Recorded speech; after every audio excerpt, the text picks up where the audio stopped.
Évangile de Jésus-Christ selon saint Matthieu. En ce temps-là, Jésus disait à ses disciples cette parabole. Le royaume des cieux sera comparable à 10 jeunes filles invitées à des noces, qui prirent leurs lampes pour sortir à la rencontre de l'époux. 5 d'entre elles étaient insouciantes, et 5 étaient prévoyantes. Les insouciantes avaient pris leurs lampes sans emporter d'huile, tandis que les prévoyantes avaient pris, avec leurs lampes, des flacons d'huile. Comme l'époux tardait, elles s'assoupirent toutes et s'endormirent. Au milieu de la nuit, il eut un cri. « Voici l'époux! Sortez à sa rencontre !» Alors toutes ces jeunes filles se réveillèrent et se mirent à préparer leurs lampes. Les insouciantes demandèrent aux prévoyantes « Donnez-nous de votre huile, car nos lampes s'éteignent. » Les prévoyantes leur répondirent « Jamais cela ne suffira pour nous et pour vous. Allez plutôt chez les marchands vous en acheter. » Pendant qu'elles allaient en acheter, l'époux arriva. Celles qui étaient prêtes entrèrent avec lui dans la salle des noces, et la porte fut fermée. Plus tard, les autres jeunes filles arrivèrent à leur tour et dirent « Seigneur, Seigneur, ouvre-nous !» Il leur répondit « Amen, je vous le dis, je ne vous connais pas. Veillez donc, car vous ne savez ni le jour ni l'heure. »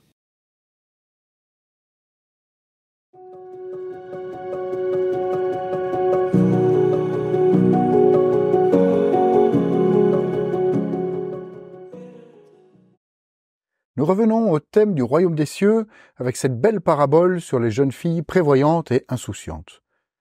Et la question de l'huile des lampes est perturbante. Apparemment, c'est elle qui fait qu'on peut entrer dans la salle des noces. Alors comment comprendre cela? On peut voir la lampe comme notre âme. Nous l'avons pour toujours. Et l'huile va représenter ce qui va alimenter notre flamme, notre relation à Dieu. Elle peut donc être à la fois les sacrements que nous recevons, les actes de charité que nous faisons, les temps cœur à cœur avec Dieu. Et c'est cette huile qui va permettre à notre âme de veiller, c'est-à-dire de rester disponible à la présence de Dieu jusqu'à entrer avec lui dans le royaume des cieux. Et soulignons un aspect dramatique de cette parabole. On ne peut pas donner de l'huile à quelqu'un d'autre.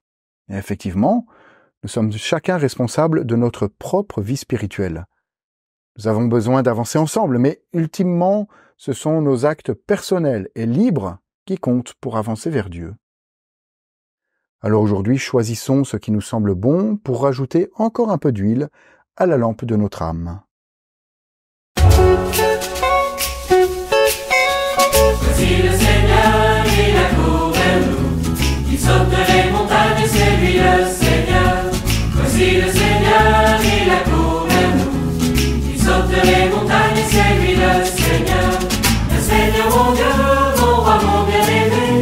Entre dans ton jardin, la vigne a fleuri. Que mes lèvres chantent le nom du Sauveur. Mon cœur brûle d'amour pour mon Dieu, mon Seigneur. Voici le Seigneur, il accourt vers nous. Il saute les montagnes, c'est lui le Seigneur. Voici le Seigneur, il accourt vers nous. Il saute les montagnes, c'est lui le Seigneur. Je voudrais Jésus accourir au festin, enivré de ton vin, de ton lait, de ton miel. Je voudrais t'offrir la myrrhe et le parfum.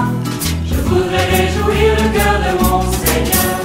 Voici le Seigneur, il accourt vers nous. Il saute les montagnes.